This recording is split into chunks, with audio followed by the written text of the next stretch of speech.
What's up, pirates? It's your boy GM. How's it going? It's been a while. Chapter 1121 of One Piece.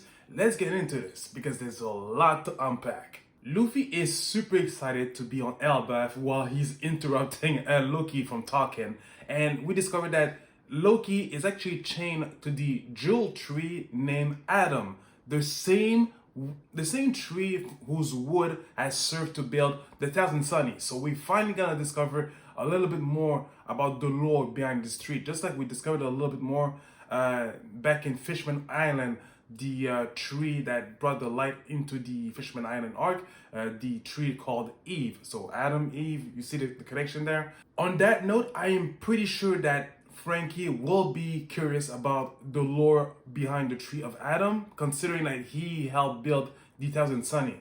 Loki offers a deal to Luffy: freedom in exchange of the elimination of any pirate crew of his choosing. Now, if you have read One Piece as long as I did, you know damn well that Luffy, when it comes to fighting his own battles, to throw hands, like he does it on his own terms, or on the terms of his own crew, you know? So, you know damn well he's not gonna pick that deal. Like, he's not gonna be like, oh, you know what? I could use some help to defeat Shanks. Nah. Like, if he has to, like, eventually he'll have to fight Shanks to become Pirate King. But you know damn well he's gonna fight this battle on his own terms, by his own hands. So, yeah, that's Loki offered that deal to the wrong person. We see some beast friends of Loki's, that some beasts that he has tamed ever since he was a kid. And I love how he mentions that this is the lower world of Elbaph, and you know, this is where like the warriors of giants and humans alike have been discarded out of society and whatnot. And this is a perfect reflection of Niflheim in Norse mythology. Everybody that has died of an unworthy death, like thieves, beggars, and stuff like that, or warriors who have died an unworthy death, they would end up in Niflheim. And so I love this analogy that Loki does, that this is like the same thing, you know? And about the beast, among them, we see a wolf and a snake. And of course, this is a wink to Norse mythology again. The wolf symbolizing Fenrir, and the snake, Yomengander, the world serpent.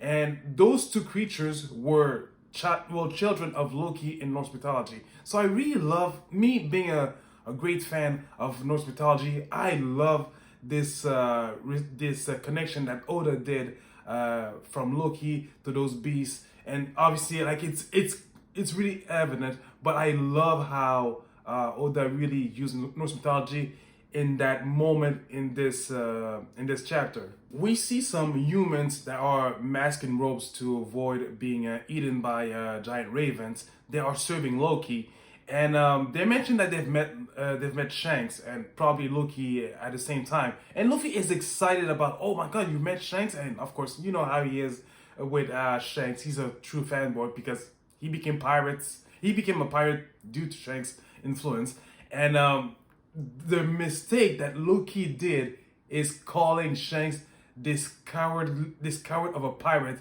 And immediately upon hearing those words, Luffy is about to clock him one in balloon form, and luckily for him, Loki dodges the punch. But man, that was like the fastest transformation of Luffy that I've ever seen. Luffy wants him to not say that, even as a joke, and he asks Loki in return that what was he doing here? Is he still here? And Loki mentions that, you know what, those answers are not gonna come for free. And this is the part that might be dangerous for Luffy, because Luffy is, as powerful as he is naive, you know, let's not forget about that. And Loki, like in Norse mythology, or probably in a lot of different form of media, he is seen as a trickster. Like, he is the trickster god, and you cannot trust a trickster god because it will always backfire on you. So what is the deal that's gonna be exchanged between Luffy and Loki? Like, is maybe Luffy's just gonna, you know, be gone with this. You know what? fuck this. I'm just gonna find out whether Shanks is still on Elbaph or not, and just be on his way. Or he will make a certain deal, like not willingly, but I do believe that Loki might trick him into something so that will further up his mischievous plan, or evil plan for that matter.